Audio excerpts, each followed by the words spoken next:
Chris Prophy, musically obsessed. Chris Prophy, musically obsessed with vinyl CDs and cassettes.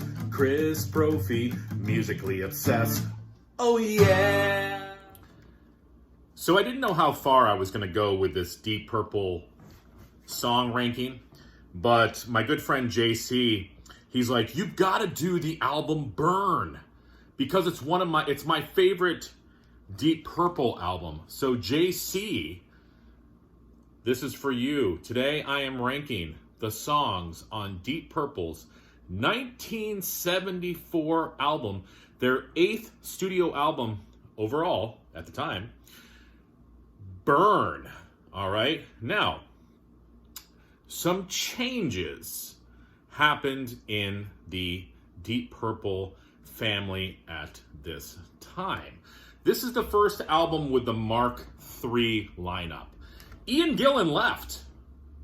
Oh my God. What do we do when Ian Gillan leaves? You know what you do? You bring in 2 vocalists. One of the vocalists played bass. But you bring in an unknown guy named David Coverdale, or as Jeff Witcher refers to him as David Copperfield. At the time, nobody knew who David Coverdale was. And then you also bring in Glenn Hughes on vocals as well. Glenn Hughes would play bass because he would be replacing Roger Glover. Glenn Hughes was from Trapeze. They're a cool band. You should check them out as well. And you go from Ian Gillan, just the sole vocalist, to now Deep Purple has 2 vocalists. They can harmonize together. They switch off on leads. Changes the dynamics of the band. Also, by bringing in David Coverdale and Glenn Hughes, the sound of the band changed as well. They brought more of a soul funk vibe to the music that's going to be continued in the next couple albums that I am going to get to as well, because Steve from All the World's a Stage wants me to do the next 2 albums. So this is going to go for a few more episodes. So 8 songs on Burn. Should have been only 7, because I'm at 8, I'm going to put the instrumental A200. It's not a bad instrumental. It comes at the end of the album, but it just sort of doesn't fit. It sounds sort of like a lost Kraftwerk tune. It's progressive at times. There's some cool solos and stuff, and it's not bad at all. It's just not needed on the album. I think if they would have, and I was thinking about this the other day, it's because it's about 4 minutes long. If they would have put it at the beginning of the album and maybe only did like 2 minutes as like an intro sort of thing, I think it could have worked. But at the end, it just sort of sounds like, oh, let's just tack this on at the end. So at number 8, I'm putting A200. All right, now we get into the bulk of the songs. Burn should have only done 7 songs. So here we go. Coming in at number 7, I'm going to put the tune What's Going On Here. Cool tune, blues rock song. Number 7, What's Going On Here. Now, number 6, You Fool No One. This is a cool song. It reminds me a little bit of the Mule from Fireball. Listen to it again. It's got this cascading sort of vocal during the verse, and then the chorus is this hard rocking thing. Very, very cool tune. Coming in at number 6, You Fool No One. Number 5, Lay Down, Stay Down. Blues, rock, again on this tune. Heavy, heavy riff, fast tempo.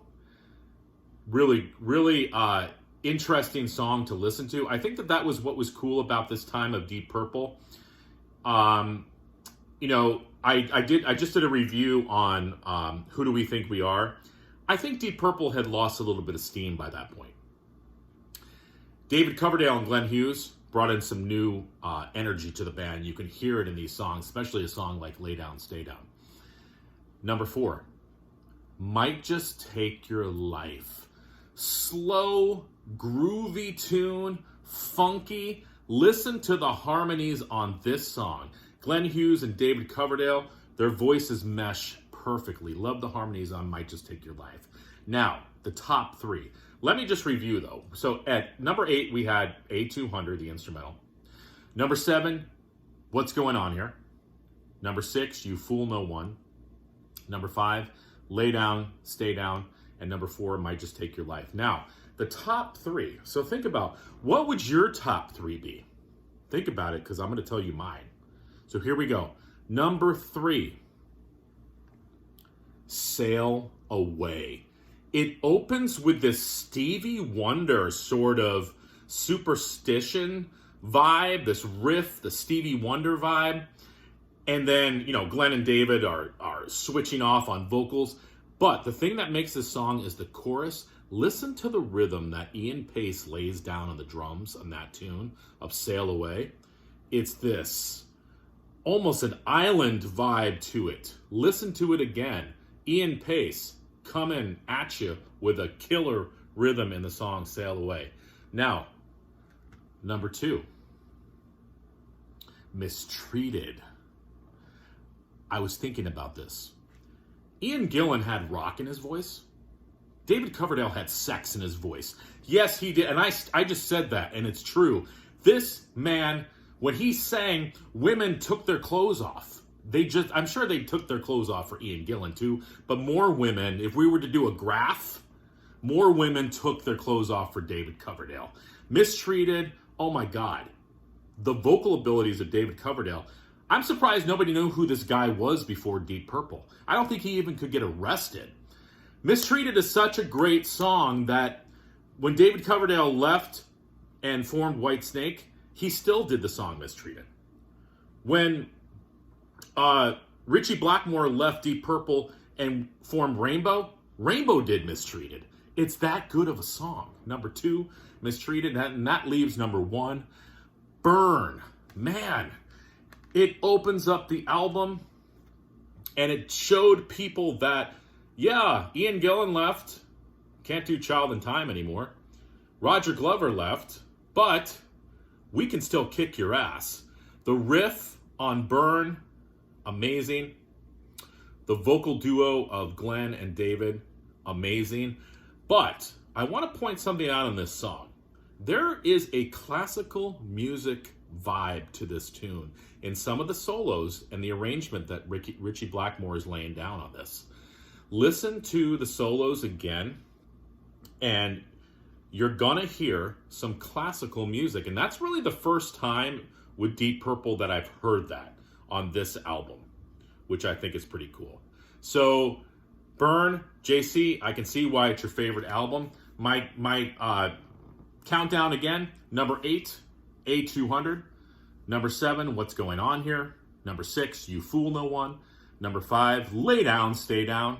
Number 4, Might Just Take Your Life. Number 3, Sail Away with Ian Pace. Number 2, Mistreated. And number 1, Burn. What would your ranking be? All right, guys. Bye.